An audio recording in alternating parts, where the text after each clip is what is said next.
Você fez um exame de sangue e percebeu que o seu açúcar no sangue está alto. Talvez a primeira coisa que te orientaram ou que você viu na internet foi: corte carboidratos. Bom, te disseram que os carboidratos viram açúcar no sangue e como o seu açúcar no sangue está alto, você agora está morrendo de medo de carboidratos. Quando você foi almoçar, por exemplo, você zerou o seu arroz e aumentou a quantidade de carne que você está comendo. Mas e se eu te falasse que essa troca que você fez pode, na verdade, aumentar o seu açúcar no sangue? E se eu falasse para você que comer muita gordura pode piorar o seu açúcar no sangue? Se além disso eu te falasse que comer um alimento rico em carboidratos pode ajudar a controlar o seu açúcar no sangue? Você ia achar isso muito estranho, não é mesmo? Mas no vídeo de hoje a gente vai entender por que eu não tô ficando louco e por que tudo isso que eu disse é verdade. Pra gente começar a entender por que eu disse essas coisas, vamos dar uma olhadinha nesse estudo aqui que está aparecendo para vocês. Nele, 2 grupos receberam 2 dietas diferentes. Uma dieta que era rica em gordura saturada, por exemplo, rica em manteiga, rica em carnes vermelhas. E o outro grupo recebeu uma dieta rica em açúcar simples, pirulito, bala. Depois de 4 semanas, qual desses 2 grupos você acha que piorou o açúcar no sangue? Eu vou repetir a pergunta aqui. Eles eram um excedente calórico de gordura para um grupo e um excedente calórico de bala, de pirulito para o outro grupo. Qual desses grupos você acha que teve uma piora maior nas concentrações de açúcar no sangue, no controle do açúcar no sangue? Se você respondeu o grupo do açúcar, você errou. Acontece que o grupo que teve os piores resultados foi o grupo que tinha um excesso de gordura saturada na dieta. Dá uma olhadinha, por exemplo, aqui na curva glicêmica dos indivíduos de cada grupo após 4 semanas. Vamos começar com o grupo do açúcar, com o grupo que tem as bolinhas pretas. A gente consegue reparar que após eles receberem uma carga de carboidratos, o açúcar no sangue subiu. Depois ali de 60 minutos ele começou a descer. Depois de mais ou menos 90, 120 minutos, ele já tinha voltado para os níveis basais de açúcar no sangue. E é isso que a gente quer que aconteça. Não tem problema a gente aumentar o açúcar no sangue desde que a gente consiga retirar ele em um curto período de tempo. Agora vamos dar uma olhada no grupo com excesso de gordura saturada, que é o grupo quadradinho ali aberto. Repara que nos 30 minutos, primeiro, a glicemia subiu.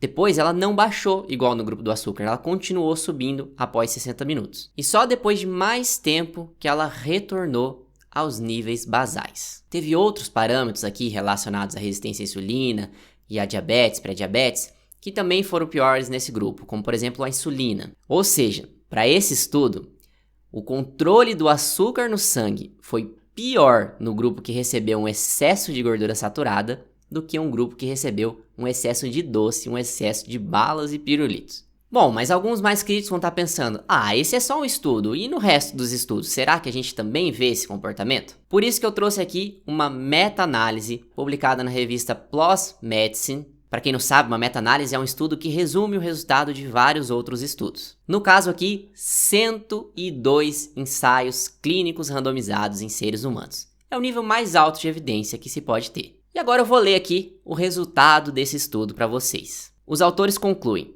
as descobertas sugerem que a troca de carboidratos por gordura saturada não influencia de maneira significativa os marcadores de controle da glicose no sangue. Ou seja, se você diminuir a quantidade de carboidratos que você está comendo e você colocar uma quantidade caloricamente igual de gordura saturada, você não vai melhorar o seu açúcar no sangue. Eu estou mostrando isso aqui não é para criar um medo de gordura, não é para falar mal de dieta low carb, nada disso.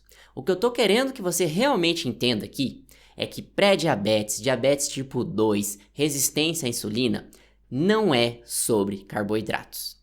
Pré-diabetes, diabetes tipo 2, não se resume a carboidratos. Você não precisa cortar o carboidrato da sua dieta para você controlar a sua diabetes tipo 2. Por que eu digo isso? Pensa aqui comigo. Pensa um atleta. Ele consome 1.000, 2.000, às vezes 4.000 calorias advindas de carboidrato. Se você fizer um exame de sangue, esse atleta vai estar com açúcar no sangue perfeito, completamente controlado em níveis baixos. Como que é possível que uma pessoa que come carboidrato, que eventualmente vai liberar glicose na corrente sanguínea, tenha níveis extremamente controlados de açúcar no sangue? Também peço para que você faça a seguinte reflexão: como que tem uma série de pessoas que estão em dietas extremamente baixas em carboidratos e continuam com a glicose completamente desregulada. O motivo disso nós já sabemos há mais de 20 anos. E embora os blogueiros e famosinhos aí na internet acham que estão descobrindo a roda, acham que é o carboidrato o grande vilão, a ciência sabe há décadas que ele não é o problema. O real problema de quem tem diabetes é a resistência à insulina. E os carboidratos, eles não causam necessariamente resistência à insulina. Talvez te falaram assim: se você comer macarrão vai virar açúcar no seu sangue. Sim, o macarrão vai ser digerido e eventualmente vai liberar glicose na corrente sanguínea, mas é importante a gente saber que gorduras também podem ser transformadas em glicose. Proteínas também podem ser transformadas em glicose. A real é que a gente precisa de glicose na corrente sanguínea, sem ela a gente morre. E seu corpo vai achar mecanismos para produzir a glicose necessária. Não adianta você simplesmente cortar carboidratos, porque o problema não é simplesmente a liberação de glicose na corrente sanguínea. O problema é a resistência à insulina. Então o X da questão é: o que te leva a ter resistência à insulina? A insulina é um hormônio que sinaliza a célula para retirar o açúcar do sangue. Se você tem resistência à insulina, essa sinalização está comprometida. Só que além disso, tem uma série de outros efeitos sistêmicos acontecendo que também são importantes para a sua saúde. E o que gera a resistência à insulina, que é o real problema, não é o carboidrato. É uma série de outros fatores. Uma das coisas mais importantes que influencia no processo de resistência à insulina é o excesso de calorias. E é por isso que as gorduras também fazem parte dessa equação. Um excesso de gordura saturada pode sim contribuir para você ter resistência à insulina. Um excesso de carboidratos também pode influenciar. E até mesmo um excesso de gorduras poliinsaturadas. O X da questão é o excesso. Nós temos estudos, por exemplo, mostrando que alguns tipos de gordura poliinsaturadas podem melhorar o quadro de resistência à insulina. Mas mesmo essas gorduras que são boas nesse contexto, se você utilizar elas em grande quantidade, você vai acumular gordura e mesmo coisas boas em grandes quantidades podem ser ruins para sua resistência à insulina. Eu vou fazer um vídeo específico aqui explicando a resistência à insulina, mas uma das coisas que acontece é que a gente começa a acumular peso, começa a acumular gordura, o nosso tecido adiposo, a nossa célula do tecido adiposo, ela cresce demais.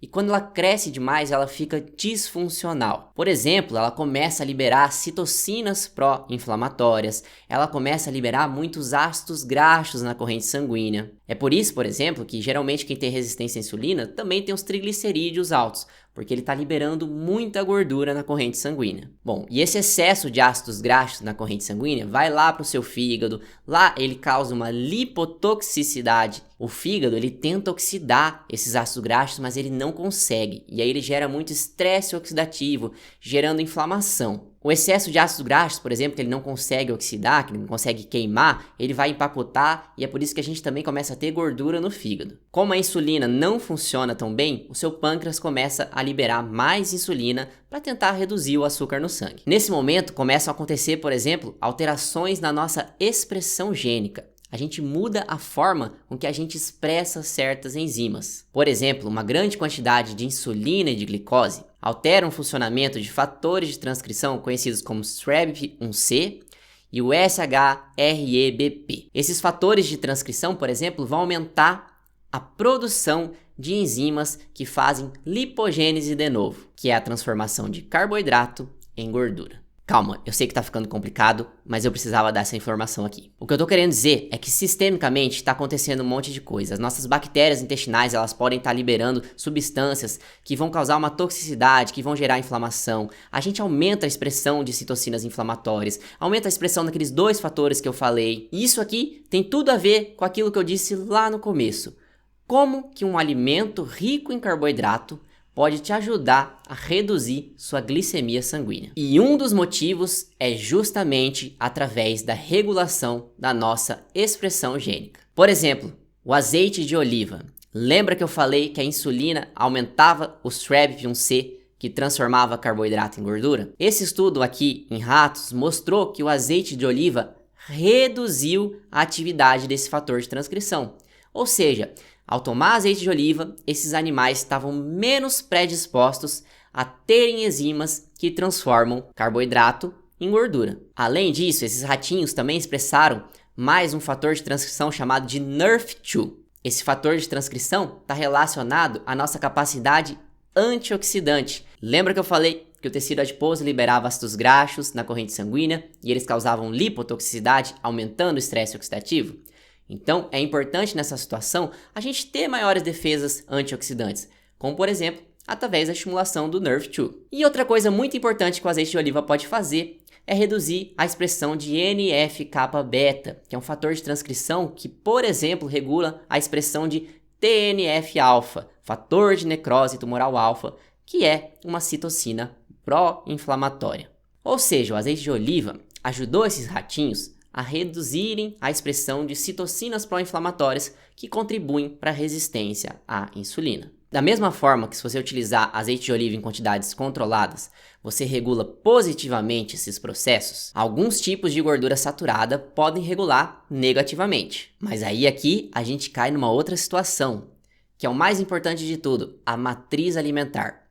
De qual alimento você está obtendo essa gordura saturada?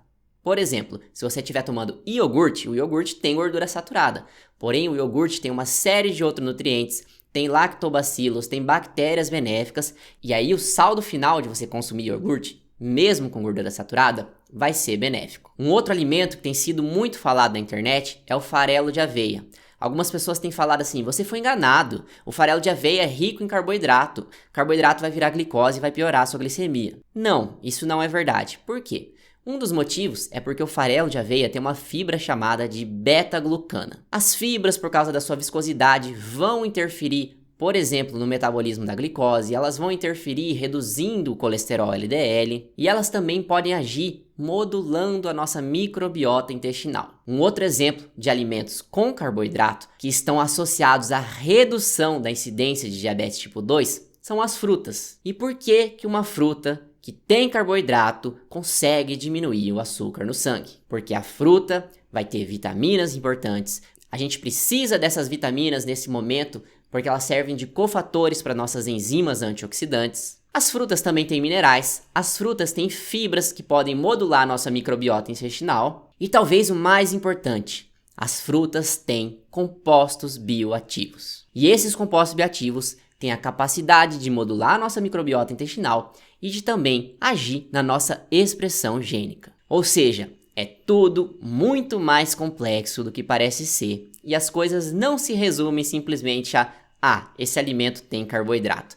Isso está longe de ser o mais importante. E é por isso que, embora um excesso de carboidratos seja ruim para diabetes, um excesso de gordura também pode ser. E você não precisa de forma alguma ter medo de carboidrato e com certeza você consegue controlar sua diabetes mesmo com uma quantidade considerável de carboidratos na sua dieta. O que você precisa é escolher a quantidade, o horário, a combinação e os alimentos certos. E é por isso que quando você for fazer uma dieta, você deve contratar um nutricionista e não um blogueiro. Vou ficando por aqui e até a próxima.